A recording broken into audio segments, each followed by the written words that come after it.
tell you why the TRX Venilion ESC system has this hidden aux port on the front. The aux port is used if you change the motor in your truck to a sensor motor. Some of the race motors use sensor cables which plug into the aux port. Yeah, I never even knew this existed till I had to replace my ESC.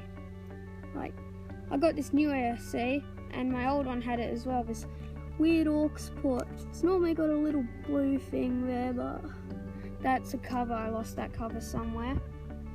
Yeah, I never knew it had an aux port.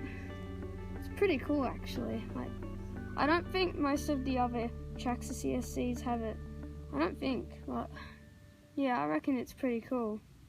Okay, see you next time on W.A RC.